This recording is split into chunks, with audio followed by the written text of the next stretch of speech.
WhatsApp gets two-factor, artificially intelligent Fords, holographic piano teachers, and geeky movie reviews. All that and a whole lot more coming up on Tech News Today. This is Twit. Bandwidth for Tech News Today is provided by CacheFly at CacheFly.com. Hi, this is Leo Laporte, and once again, time for Twit's audience survey. We'd really like to hear from you. It's only going to take a couple of minutes, really. That's all. Just go to twit.tv/survey and let us know what you think. Your anonymous feedback will help us make Twit even better. And thanks for your continued support.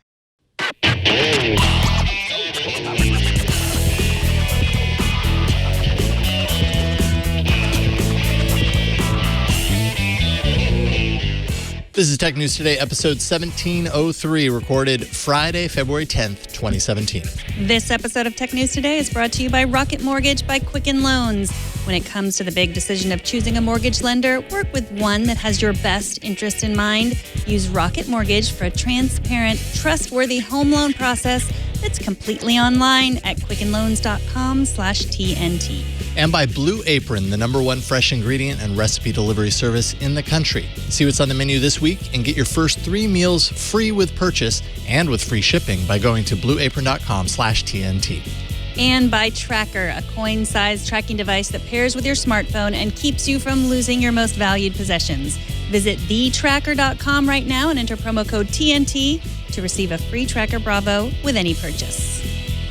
Welcome to Tech News Today. This is the show where we tell you what you need to know about technology. Oh, yeah. Today, I'm Megan Maroney. And I'm Jason Howell. I feel so loved because I asked Google Assistant if it would be my Valentine, and it serenaded me with a song. What did Siri do? Siri said no. Oh. She just said she couldn't do that. And Cortana, I borrowed Alex's Windows phone. Cortana said she would as long as I would be hers. An ultimatum. I know. I don't like that. I don't like that. I just want to know first if she will be mine. Right. Just answer my question first, Cortana. Hey, let's talk about some tech news. Facebook, starting with Facebook here, has agreed to an audit by the Media Rating Council to verify the accuracy of its ad data and provide more transparency after a number of measurement errors were revealed by the company last year. Facebook says it's now working with 24 independent global partners to help provide accurate data to its clients. Facebook also detailed a number of ways it plans to improve its data reporting, including adding more metrics, things like to the millisecond reporting of on-screen ad viewing, as well as how much of an ad was actually visible on screen while it played. So just kind of giving advertisers a little bit more confidence. I think at this point they need a little bit of confidence in the numbers that they're sharing. Yeah, I think that more accountability is almost always better. They were pointing out the downsides, though, when they gave this presentation, that buying ads based on how long they're viewed can lead to reaching older users who scroll slowly through their news feeds and can drive up ad costs. So, okay. So it's just one of those random things that, like, if you scroll slowly, you might not be watching. You might just be scrolling slower than It's a really slow scroller. And you know us old people, no one wants to advertise to us. Oh, man. When I'm scrolling, my finger is like moving this slow on the mouse. That's how slow I scroll. Really? You're a slow scroller? I'm a slow scroller. This is also great for Facebook because it makes them look better. I think there's not a lot of social media companies that have this kind of accountability. I mean, it really has been the Wild West. I think one advertiser was saying it was like they were grading their own homework, basically, by saying that they, that they could, here's how long people watch and here's what we'll charge based on that. So now there'll be a third party, judging better. And then more advertisers will probably want to advertise on Facebook. Yeah, it's kind of all about building that trust again. If advertisers' trust was shattered. I mean, there was the overestimation of the average amount of time that a video was viewed. They overestimated by 60 to 80%. That was one. There was inaccurate engagement metrics. They had overestimated how much people were actually engaging with the ads. And it just seemed like there for a while, it was one thing after another thing after another. Thankfully, it was Facebook that was the one that was coming out and notifying everybody. So they were kind of taking control of it, or at least taking ownership of the issue. And Facebook isn't necessarily the most transparent company in the world. So to see them kind of open up to an audit like this, it's a good thing for them. I think that's what they need to do. Mm-hmm. Now, you'll often hear people recommend WhatsApp because it's encrypted end-to-end, but if someone had access to your phone or your phone number, they could get into your account. Now, WhatsApp is making that a little bit harder by supporting two-step verification. To turn it on, go to Settings, Account, Two-Step Verification, Enable. The tool was updated and added to the FAQ on WhatsApp's website without a lot of to-do. I guess they don't really want to tell everyone they didn't have it before. So WhatsApp works a little differently. You don't have a username. Your phone number is your username. So two-factor works. It'll give you a code, and you'll have to make up the code. And then every once in a while, you'll have to enter that code again so that you don't forget it. Because anyone who knows that if you never have to enter your password, those are the passwords that get forgotten if you don't use a password manager. And then, you'll be perfectly safe until the next thing comes up that makes you not safe. Forever and ever. 100% safe. No, nothing is 100%. Yeah, I mean, especially when you're talking about these messaging services that are built with security in mind. Of course, WhatsApp is, encrypted communication on the back end. So people are using it.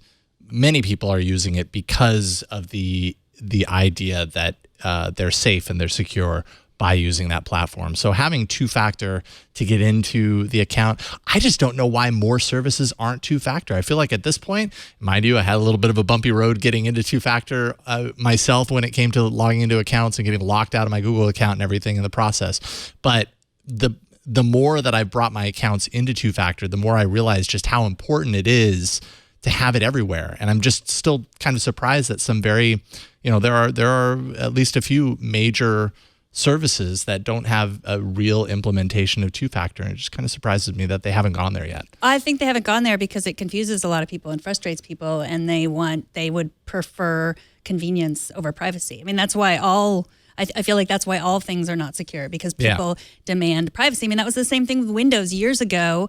I think it was XP2. That was the time when there were a lot of viruses. They had a bunch of Windows every time. Here, we're going to notify you of everything.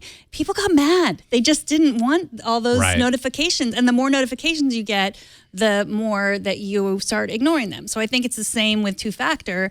If it's too frustrating, which two-factor can be frustrating, every time you have to do it, you have to remind yourself, this is for my safety. This is like eating broccoli. This is good. It's not fun. Yeah, but I've noticed, I guess I've just gotten so used to it at this point. And that's, I think, where you have to get with two-factor. Mm-hmm. You have to get over that initial, the way it used to be is I just enter my password, I'm in. And now, I have this extra step where I have to pull out my phone and launch an app and look at the thing. But I mean, now it adds a total of maybe 5 seconds to my login. It's just part of my routine, so it's not a big deal. I totally get the whole, convenience over security thing. At least have it as an option. And that's what you're getting with WhatsApp. It's not a mandatory thing. It's an added layer of security for people who want it. And when you're talking about secure messaging, I mean, I was, reading a story earlier today about how a lot of political journalists are receiving notices from Google that a state-sponsored hacker has been recognized as trying to get access to your account. If Google didn't have two-factor authentication as even an option, that would be a lot easier. And I feel like a lot of people use encrypted messaging services for the same reasons that journalists, are using their Gmail accounts and two-factor authentication to protect it. There's a lot of really important, secure stuff in there. At least give the option, two-factor. So I applaud WhatsApp for doing this, and anyone that's not doing this, at least put that option in there. I think make a lot of people happy. Ford is stepping up its ambitions in artificial intelligence with a $1 billion investment in Argo AI. It's a relatively unknown AI company, actually founded at the end of last year, that's going to help develop self-driving technology for Ford's vehicles.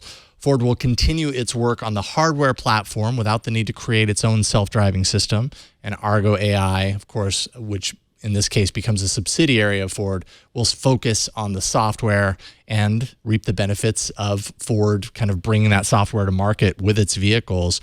And it's $1 billion spread out over the course of 5 years to kind of help Well, Sam Abu El-Samid, who's been on the show many times in the past, says that that's all about recruiting top talent, making sure that over the course of the next 5 years, as they develop out the technology, that they can get the good talent in there to make Ford's AI very competitive. Yeah, it is interesting that all of this driverless car, taking away the drivers. The important thing in all of this is the people. Like the people are the most important. Those small, really intelligent AI experts. So the people behind Argo, Brian Selesky and Peter Rander, they were both at Carnegie Mellon. And then they left for Google and which is now Waymo and Uber, respectively. And now they're at Argo. They just started. It's a young company, but maybe this was, you hear about this, and maybe this is always the plan. This was the plan. Yeah, I have along. to imagine so. Yeah, but this is Detroit's biggest investment in artificial intelligence yet. So they're playing catch up a little bit, and compared to some of the other big car companies and the big tech companies that aren't car companies. But yeah, they'll get there, I think. Yeah, well, they are aiming to get there by 2021. That's when they're looking to commercialize all of this by. And they're going to also have the ability, Argo AI will be able to license out to automakers in the future, which is something, God, what is the deal that we heard about that a couple of weeks ago?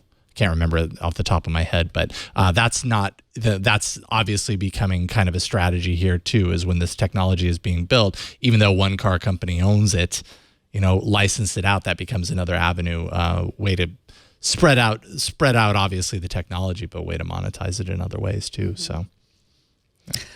Well, speaking of automation, the next job that automation is threatening is none other than the esteemed piano teacher. But in the future, this job might not be stolen by robots, but by holograms. Upload VR reports that a Microsoft HoloLens app called Teomern is a holographic piano teacher. Japanese developers are working on an augmented reality app that shows you a hologram that helps you learn piano by mimicking the hologram of a teacher playing on a hologram of a piano, either next to you or above your piano or your keyboard.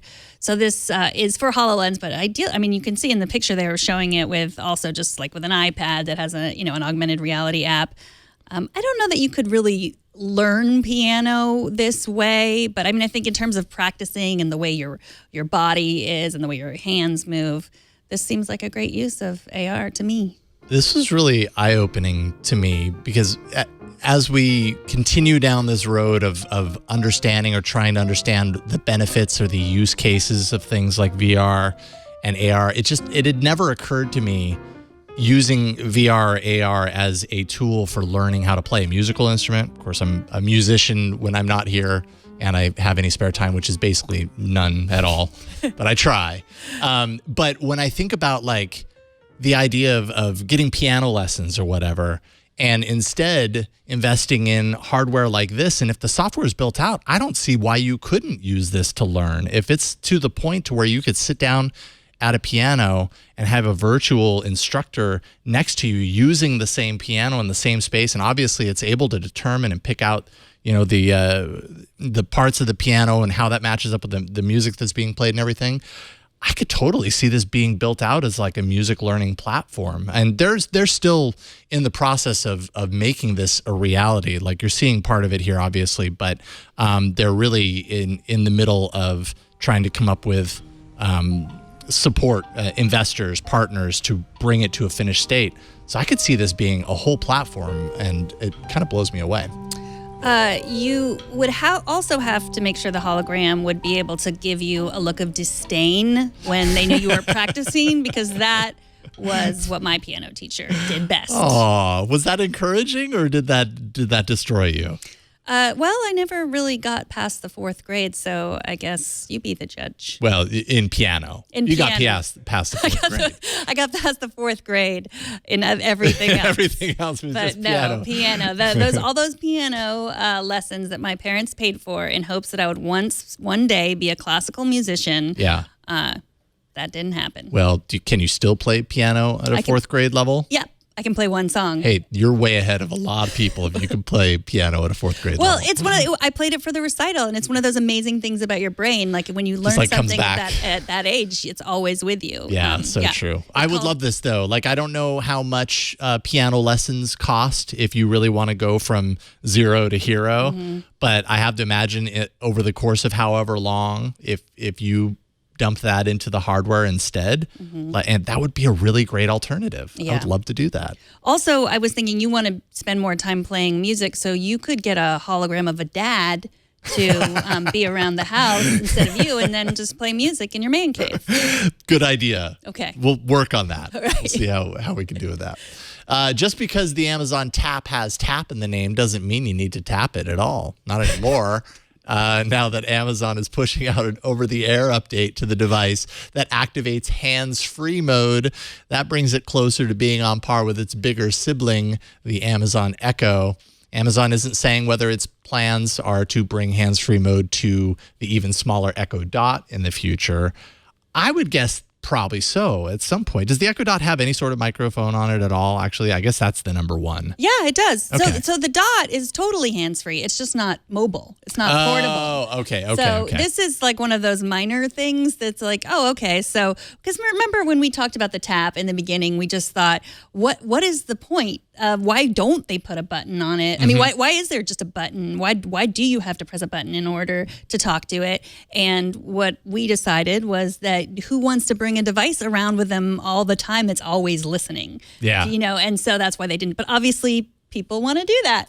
Right. Well, and it comes with a hit on battery, obviously, because when it's always listening, it's always doing, something that's battery intensive. You get 8 hours of continuous battery use in that regard. But I could see that being pretty, I mean, when you think of it as a speaker that also has, a portable speaker that lots of people have, but it also has Amazon's digital assistant built into it, then yeah, I could see that being a great upgrade. I would imagine if you already have it, that's an awesome upgrade. Well, for the car, my Amazon Echo in the car project, which really I need a hologram of a mom in order to really do this project, because I know it's possible in so many ways. But one of the products I got for it is a rechargeable Amazon Echo battery. So not for the Dot, but for a the charger. Actual full-size Echo. Yes, for the full-size Echo. Oh, that was on your desk, yeah, right? so you charge like a base. it. Yeah, you stick it to base, you charge it, and then your Echo becomes portable. You can just, it charges up the battery in there, and then you can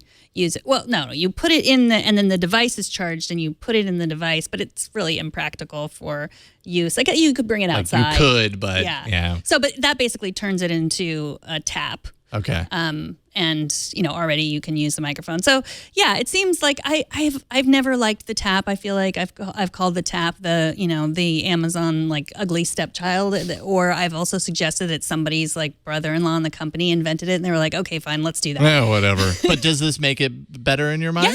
Yeah. I mean, because this the thing totally about it is that builds it's it up. voice controlled, right? Yeah. Wherever you are, you can talk. You don't have to press a button, and so in the car, this would be great. So yeah, and it's great that it's an over-the-air update too, not that you have to buy another one. Totally. Absolutely. Well, after the break, what if I told you that the entire web will soon be in virtual reality? I am not going to tell you that, but stick around to find out more about the future of WebVR. But first, let's take a minute to thank Rocket Mortgage by Quicken Loans, the sponsor of this episode.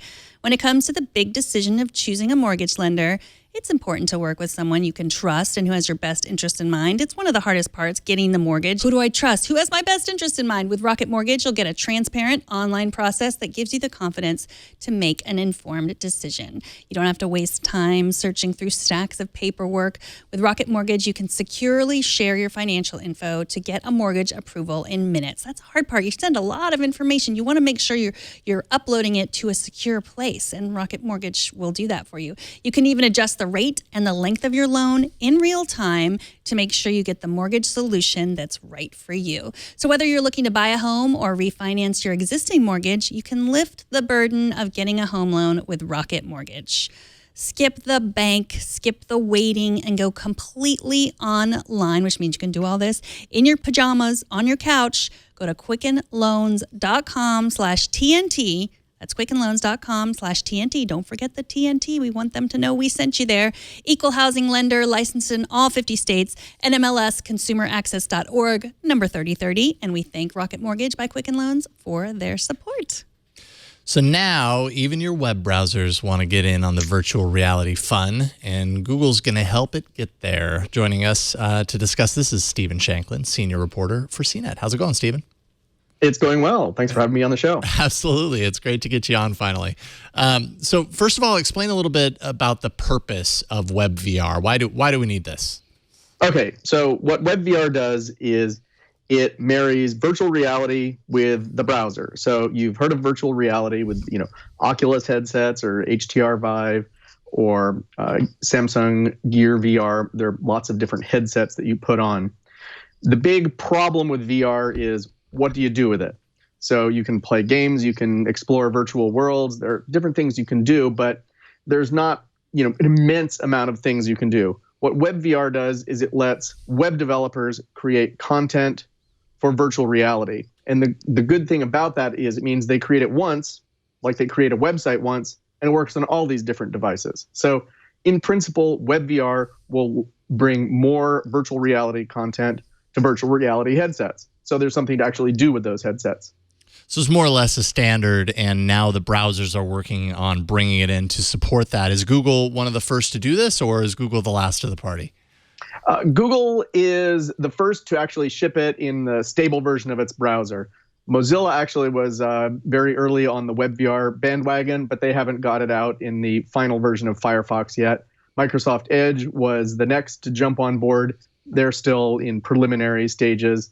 And as is common these days, Apple with Safari is the laggard. It's not a bad browser, but they're not the first one to pick up the new shiny standards. Right. So Chrome is the first to ship it in its mainstream version. It's one of those moments where, you remember when it was just the web and then it was apps, like apps was the future and everyone, wanted to do things in apps. And now the promise of this is that you don't have to go through apps because, that's, I used the Daydream VR, the Daydream View for a while, and it was just so annoying to have to open this app and download and open this app. So is the idea that you will just be able to, walk around in VR inside the internet? Yeah. So, I wouldn't get too attached to the idea that it will all just sort of be magically immersive and you won't have to point and click and launch apps and stuff. There's still going to be some navigation overhead.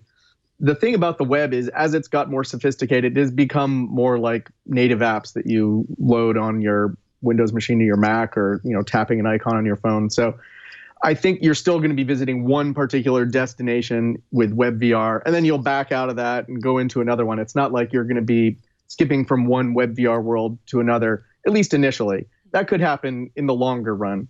It's kind of funny because there was a technology called Vermal years and years ago, virtual reality markup language from the 1990s. It was a complete bust, but it was very similar to what WebVR is actually trying to accomplish. And the interesting thing is now with today's hardware and today's headsets, it actually seems like it is at least technologically feasible, but there are going to be some big challenges. Yeah. Now, there are some examples out there to kind of play around with. What are some of those? Explain a little bit about some of the experience that you can get with this kind of technology. So it's sort of similar. If you've played with virtual reality before, it's similar to that. They are immersive experiences where you can jump into. Somebody's done a film where you can watch the story of some coral reefs in Papua New Guinea, and you can, swim around with the fishes. Somebody's done the 360-degree video, and you could see that on a regular VR headset. It's just that this happens to take place inside the web. There's an interesting documentary about grizzly bears in Canada, and that's what you're seeing right here. You can kind of walk around this virtual world and click in on aspects of it and get more information. It's all narrated. And if I was wearing a headset right now, I could look around freeform and it would be a little bit more like representative of the actual VR experience. Exactly. You turn your head, the view turns. That gets to one of the challenges of WebVR, though, which is that you have this extra layer of technology in between the VR content and you, which is the web. And that can slow things down a little bit. And as you probably know, with virtual reality, people are really sensitive to the lag, the latency. If you move your head and there's a pause before the scene changes, that can be really distracting, can even be nauseating, and it certainly is no fun. So that's one of the big challenges that the WebVR folks are going to have to solve. Another big one is that is the support complication. So whenever you have a new web technology standard like video or audio or 3D graphics, there have been a lot of standards that have arrived over the years. There's a challenge to build it into the browsers and to get developers to take advantage of it. But with WebVR, there's another problem, which is you have to get the hardware makers to build the support into their browsers too. It's much harder than just getting it into Firefox or Chrome. You have to get a browser in your Samsung Gear VR headset or whatever device you're using. So it's a big complicated array of which browsers support it, which headsets support it. It's going to be a while before this really catches on. Yeah, yeah. How important do you think this sort of challenge, let's say bringing VR to your web browser in this way, how important is that to the commercialization of VR, do you think? I would say it's probably not the gating factor. There are already technologies out there like Unity 3D that's very widely used that can help a developer bring content to multiple devices.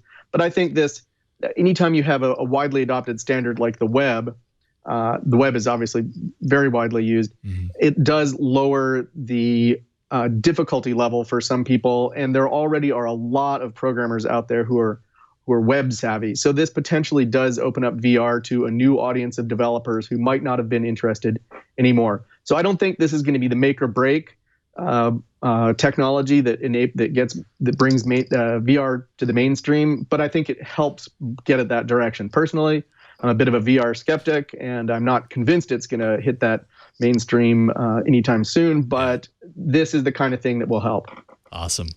Stephen Shankland from CNET. It's really great to finally get you on the show. Thank you so much for taking the time. You bet. Thanks for having me. All right. At STShank on Twitter as well. Thanks, Stephen. Bye-bye. So a lot of you have written to us about how we feel, asking us how we feel now that Jason has gone back to Android and I back to iOS. Everything has returned to normal. Mm-hmm. Mm-hmm. Listener Obadiah Creek wrote, "My criticism of Apple is their walled garden. I don't just find their approach frustrating. I find it insulting. I want my technology to run the way I want it to. I don't need to dive into my tech and constantly fiddle with it. I do need to dive into it once and get it to do the things I want it to do. In the end, I feel that Apple tries to own my mental space." Did you feel that?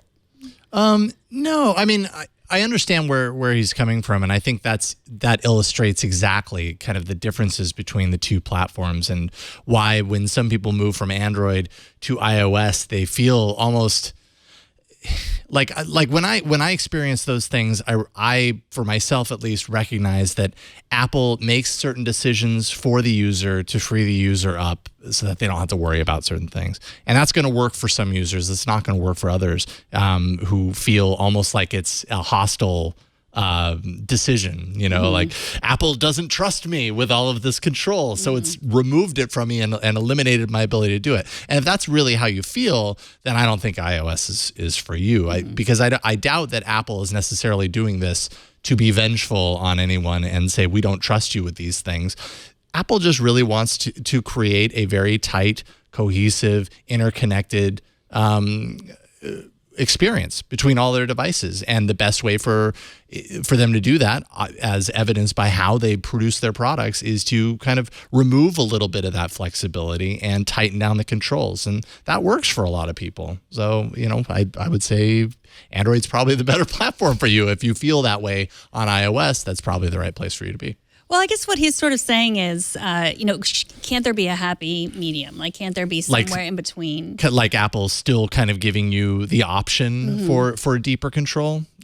I don't know. I don't know how that interplays with some of the other decisions, from security standpoint. That might be one big reason why Apple doesn't do it, because Apple has a certain level of security that they're aiming for. And if they give you the ability to bypass that stuff, then, that ends up setting overshadowing kind of the level of security or the perception of security for the platform as a whole if and when something bad happens. Mm-hmm. Well, I think that they're constantly working towards that. Like, I think that, the changes, over time in the OS really are allowing you to do more. There's 3D They have touch definitely opened and it up, there's yeah. the back button. I complained a lot about LastPass. I mean, I had no idea how hard LastPass was, how difficult it was to use LastPass until I used it on Android and was like, oh, whoa, this is so easy. And but they've gotten better. They've opened that up. They've let you, they've given a little bit of access. I think they know as we change the way we use it, how people, what they really want. I think that they often, as much as they can, listen to what people want and make those changes. Do you think there will ever be a time on iOS where they allow you to change like default apps in the way that you can with Android? That's one thing on iOS that I've always wondered. Like they allow you to swap out the keyboard now, right? Yes. So there are little changes that you can make, but in certain things, it's like your default browser is Safari. That's what it's going to push to if things happen. I think can you change that that you can stuff now? change. And I know you can delete the stocks app. Now you can delete the tips app. Like they're growing. They're doing it as fast as they can. But I get it. It is that sort of nanny state sometimes. And it's like with the App Store as well. Yeah. There's sometimes as I'm sure developers experience this all the time. Like, why did my app not get in? And Apple's just like, because it didn't. And that's all we're telling you. Because I said so. Now go over there. Yeah. Eat your dinner. Coming up, we check in with Sam Machkovech from Ars Technica, as we usually do on Fridays. He's got a few movies to tell us about actually today. But first, let's take a minute to thank Blue Apron, the sponsor of this episode.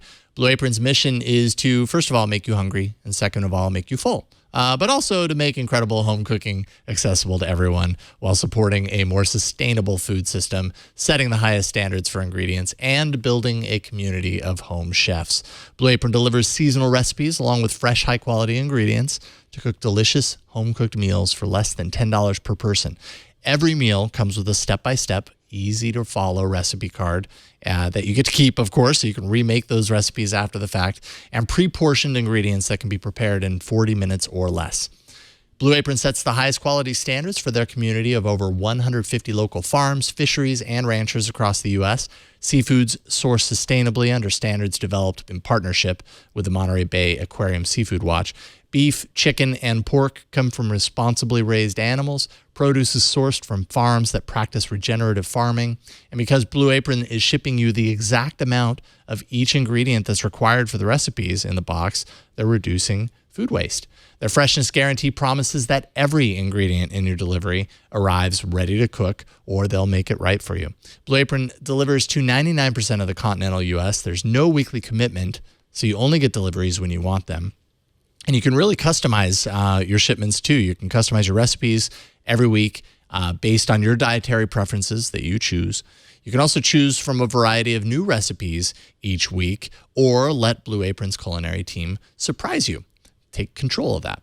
Recipes are not repeated within the year, so you'll never get bored. Here's just a few examples. Cashew chicken stir fry with tango mandarins and jasmine rice. There's roasted pork with apple, walnut, and farro salad. There's crispy barramundi with quinoa and roasted carrot salad. I think I got it right this time. Udon noodle soup with miso and soft-boiled eggs. Lots of food to make you hungry and then make you full. Check out this week's menu and get your first 3 meals free with purchase, and you'll get those with free shipping by going to blueapron.com/TNT. You'll love how good it feels and tastes to create incredible home-cooked meals with Blue Apron. So don't wait. Go to blueapron.com/TNT. Blue Apron, it's a better way to cook. This week, instead of gaming, we decided to talk to Sam Machkovech from Ars Technica about some of the culture reviews he's written this week. That includes a few movie reviews and an update to Facebook's policy on targeted ads. Welcome back to the show, Sam. Hello, everybody. I apologize again. My internet's not so good, but I did get all the board games up. Oh, so, thank you. So far, so good. You're not Kung Fu Voice yet. Oh, just you wait. Okay. But the most important part to me is the board games. Yeah. I feel like they're mounted there. List. You don't actually play them. They're just up there for show, like art. There's one for show. It's called Bedmaster. I've never opened it because I'm afraid of what people would think of me if they thought that I'd ever opened it. Okay. Google it. Okay. Okay, I will. Bed. Probably. Well, he'll do it right now. I'll ask you a question. The new John Wick film, John Wick 2, comes out today. You saw it. You call it a dizzying, enjoyable mess of guns, cars, knives, more guns, and martial arts. Now, how does this compare to the first John Wick, which I did not see? Sorry, I have my hands up just when you said John Wick 2. It's very rare that I'm assigned a review for a film at Ars Technica and I come out of it feeling invigorated and stoked about it. John Wick 2, if you've seen the first one and you enjoyed it at all, just hit the mute button for just a second and you go buy a ticket and then come back because you don't need to be convinced. The first John Wick film was such a out of nowhere explosion of everything that you want in a Keanu Reeves action movie. And yes, that includes a little bit of stilted action, but it also includes, or stilted acting, excuse me, but the martial art mastery that he puts on, the gunplay that he pulls off. The man can shoot a gun in real life. There's actually this incredible YouTube video of him at a gun range practicing for the first John Wick and just popping perfectly precise shots left and right. John Wick 2, go see the first one if you haven't, so you can prepare yourself to see the second one. The first one stood out very well all on its own, in particular because the stunt choreographer from The Matrix became the director. This was his first directing film, was the original John Wick. And he basically proved how to do a really good martial arts / gunplay scene a la Hard Boiled with no slowdown, with no strings on people. Everything is just one shot kind of takes where there's no trickery. It's just really, really good action. And John Wick 2 continues this, but it sets it up in a very different way. The first film was all about revenge. John Wick had been a legendary hitman. He retired. He found love. He found happiness. He was done. But a weird run-in with the mob brought him back in. So the first film was about him getting revenge on these Russian mobsters. The second film has a little bit of that revenge left over, but it's a different sort of plot in which it's not about revenge. It's about escaping just a little bit of his past. Turns out when he was trying to get out of the game, he'd called in a favor. Well, that favor is getting cashed, and he has to take care of an issue that an Italian mobster needs taken care of. So John Wick sets off to Rome and runs into many hitmen along the way and has to do stuff to and with them. The ensemble cast is pretty incredible. Basically every time an actor appears, they kind of show themselves in a different sort of mastery, either in terms of being super steely-eyed and tough and charismatic, a la Common. Holy cow, is Common great in this. All the way to sort of comic relief and very quick character actor kind of stuff. And oh my God, I'm kind of babbling here. I really enjoyed the movie. The trailer kind of gives you a sense of how it looks, but it's really about moving away from revenge and towards this escaping of past that adds a weird emotional weight that you would not expect. Yes, I said emotional weight in John Wick, but I swear it computes. Okay, I have a question. On your piece, you said don't ever mess with John Wick's dog.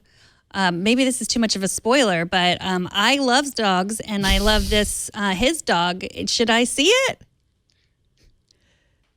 It would be too much of a spoiler because the first film had a thing about a dog. The second film might have a thing about a dog. I don't want to really say anything either way for people who've seen the movie. All right. Okay, well, let's move on to another action sequel that you reviewed, Lego Batman. It's sort of is it an actual sequel to the Lego movie? People are unsure about this. I would say yes, barely, because Will Arnett was a voice actor in the Lego movie. Big ensemble cast, a lot of different Lego figurines pop up from different sort of worlds of pop culture. And Batman came in as a hard-rocking, super confident, boasty kind of guy, which was a foil to Chris Pratt being this very weird and insecure guy. Now, this version of Batman, this overly boasty, likes to talk about how many abs. Turns out he has 9 abs, if you're wondering.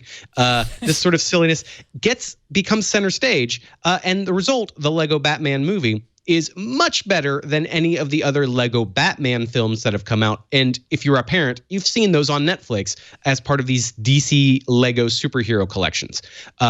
Easily way better than that. It carries some of the sense of humor and the production value of the Lego movie in terms of making these toys and turning them into incredible high octane set piece material. The problem is the Lego Movie was really good. The Lego Movie came kind of out of nowhere, although anyone who'd been a fan of that film's directors, who had done a lot of other creative and funky stuff, particularly Clone High on MTV from years ago, they're not involved in this. There are 5 scriptwriters listed for the plot for the script of Lego Batman, and that was sort of my first warning sign. And sure enough, the script is uneven. It's a lot more trying to sell the story of Batman as a loner, and trying to become a team member. He's a guy who always works alone. It's sort of cashing in on that part of Batman's legacy of being a rich, pretty playboy who just has no friends, actually. He's very lonely inside of his Batcave, and he eventually lets people in, and his heart warms up a little bit. But the problem is this plot and the ensemble cast around Will Arnett are just nowhere near as good as the ones in Lego Movie. Zach Galifianakis plays the Joker, and he's very flat. He's just not very entertaining. And he can't make up his mind between being kind of a zany Mark Hamill Joker or being his own neurotic Zach Galifianakis stand-up kind of character. He kind of tries to split the difference, and it flops. Rosario Dawson plays Commissioner Gordon. She is just flat. She's nowhere near the character that Elizabeth Banks got to enjoy in the Lego Movie. Her just character is just written very weakly. Things like that. Michael Cera is actually very good as Robin. He is the comic relief that this movie desperately needs. But you're going to have a really good time if you were taking kids. They're going to have a blast. They're going to have a lot of things they're going to be able to quote and call out. There are family-friendly movies that I've seen for Ars Technica that have been like, you know what, not so good. I would say this passes muster for family-friendly. But if you want to take a gang of buddies and go see it because you thought Lego Movie was really good, cool your bat heels just a little bit. The DC fan service starts off strong and then tapers off very fast. The general plot just kills the momentum. Yeah, the Lego Movie, the original Lego Movie from a couple of years ago, stands on its own, whether you're watching it with kids or not. It was entertaining no matter how you slice it. What's the everything is awesome of this film? Is it quite as addictive, and will it get stuck in my brain for weeks on end? They don't get anywhere near it. They have a song at the very beginning of the film that Will Arnett is doing in his dark Batman rock style, but it plays like it was written during a different political climate, talking about how rich he is and how he very easily avoids taxes. It comes off like it didn't feel as funny as they hoped. It felt a lot more distracting than I would have liked. And yeah, it wasn't catchy. So you will not be humming that everything is awesome. Okay, at least about Lego Batman Movie. Good. Do any Lego dogs get harmed in the making of this film? Yes, they get torn apart brick by brick. I don't think so. I'll have to call the BSPCA. Okay, thank you.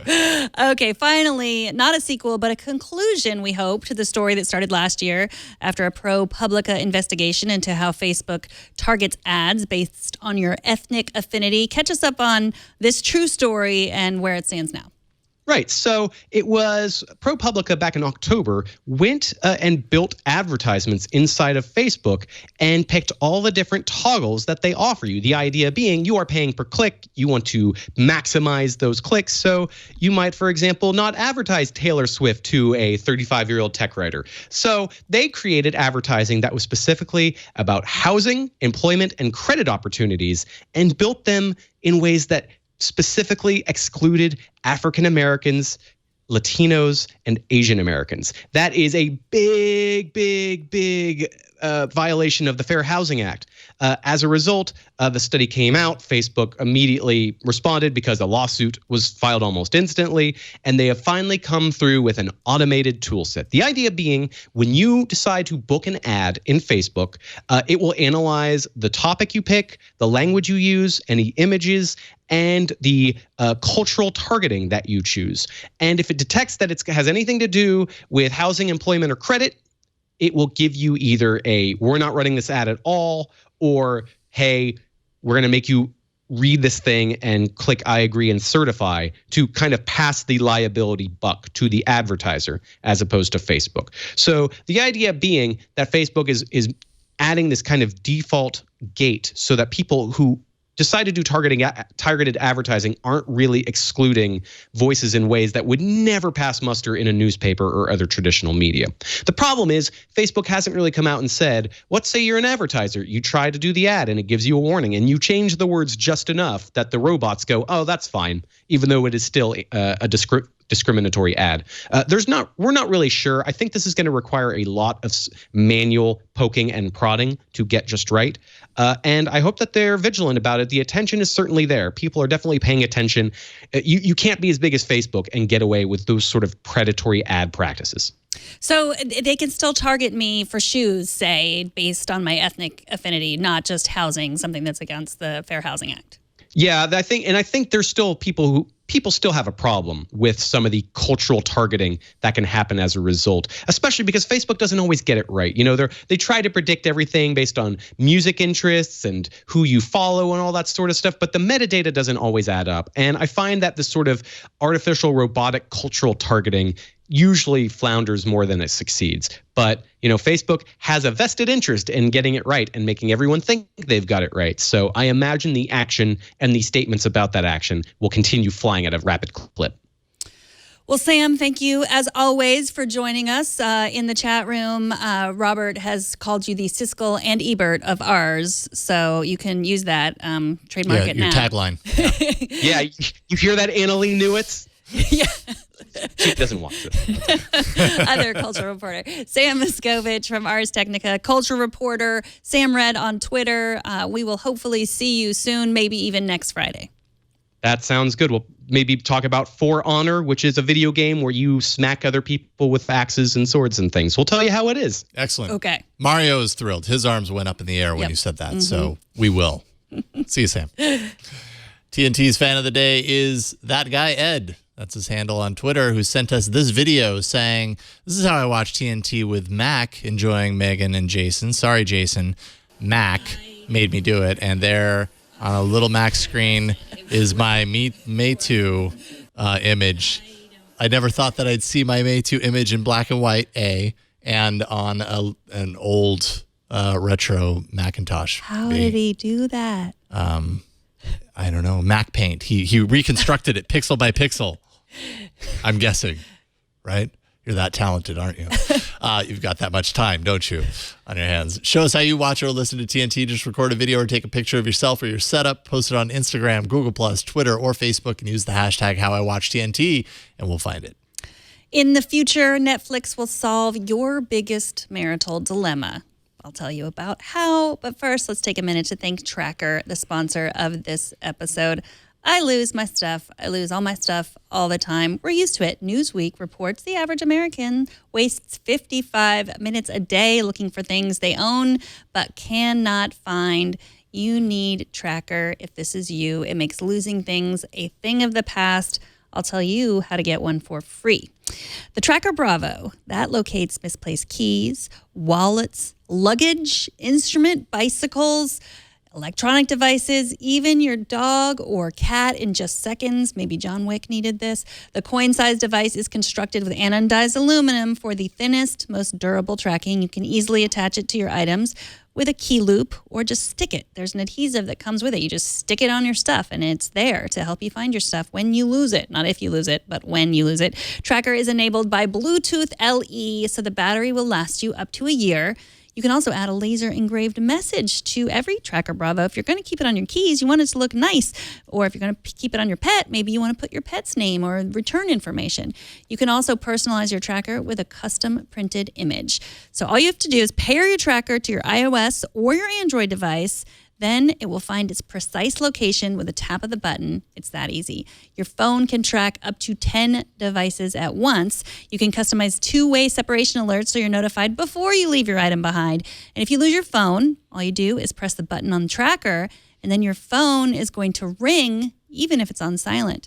With over 3.5 million devices shipped, Tracker has the largest crowd GPS network in the world, so your lost item shows up on a map even if it's miles away. If you lose your item, the Tracker app records its last known location on a map. When another Tracker user comes within a 100-foot range of your item, you will receive a GPS update of where your item is located. Here's what you need to do. Go to thetracker.com and never lose your possessions again. Plus, just for you, just for our audience, you can enter the promo code TNT and then you will get a free Tracker Bravo with your order. That's TheTracker.com, promo code TNT to get a free Tracker Bravo today. I want to thank Trenton Moody for sending us this story about how Netflix is working on shared profiles to show you recommendations of movies and TV shows that you and your partner might like.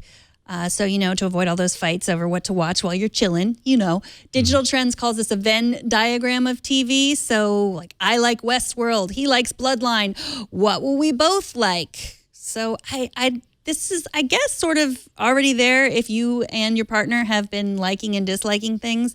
But it would be cool to have, I have my profile. He has his profile. We have the Together profile. Maybe we have a whole family profile. My daughter and I profile. Because, it's like that's what you do as a family. Watch Netflix together. That's what my family does. Do you spend a lot of time like rating and liking on Netflix? Not anymore. I used to. I used to. Don't do that at all anymore. It's just watch it and be done. Move on. I feel like they know so much more than they used to. Like they know when you started watching it. They know when you stopped. They know, They know what you add to your, like I still add to like my wish list or whatever. Oh, you do? To be watched later. Else. What do they I call can't it remember now? what they call it. Watch list. Watch list. Thank you. Thank you, Anthony. I still add to that. That's a signal. There's the things that you actually end up watching and the things that you watch beginning to end versus start and then stop. So they get enough signals. I don't do any of the rating anymore. And I'm sure that gives more ammo for this to work. But I also kind of feel like, at least with my wife and I, our viewing like preferences are very, very similar. Oh. Like we don't that's really... nice. I don't know. Maybe there's stuff outside of that Venn diagram, but I think she our watch Black, overlap she enjoys would Black be, Mirror would be as well? pretty big. No, she hasn't. I was actually talking to her, not because she doesn't want to, but she hasn't seen it yet. I've been watching it kind of at night, and she's very interested in it, so I know she'll watch it, and I'm pretty convinced that she'll love it as much as I do. Well, I'm looking for like I like that Netflix knows this much about me. I'm looking for it because both my husband and I enjoyed Westworld, but I loved it, and he at the end was like, eh. Really? And so okay. I want it to know all of that information down to the T and show us exactly what we're going to enjoy together. I could see it working well for like family movie night. Every Friday night we do a movie, and if my kids had it their way, they'd probably watch the worst of the worst on Netflix. And as you know, as another parent, there's family entertainment that is enjoyable for the parents, and there's family entertainment that makes you want to jump out the window. And so if that Venn diagram was accurate enough, it would find just the stuff on Netflix that would not make me want to jump out the window. Maybe they should factor that into the terminology of the feature. Yeah. I know. You have no idea. You think the princess movies are bad? Wait till they want to watch Pretty Little Liars. Okay. It's worse. I'm going to have to take your word for that. Okay. But I'm sure I'll be there someday. TNT records live every Monday through Friday at 4 p.m. Pacific, 7 p.m. Eastern, midnight UTC at twit.tv/live. You can be part of the show by emailing us, tnt@twit.tv. You can leave us a short voicemail, 260-TNT-SHOW. You can find us on Twitter. We're at TechNewsTodayTV. You can find the ways to subscribe to our show at twit.tv/TNT. And if you want to see us in person, please come see us. We love to have you a live audience. Email tickets@twit.tv and tell us when you'll be here. And if you want to tweet at me to tell me what you like to watch on Netflix, I'm at Megan Maroney. So that your Venn diagrams can converge. I'm at Jason Howell. Thanks to our technical director today, Anthony Nielsen. Appreciate it. Thanks to Mario here in the studio for helping out. Thanks to Kevin for editing the show, of course. And thanks to you all for talking tech with us all week long. Have a great weekend. We'll see you all on Monday. Bye, everybody.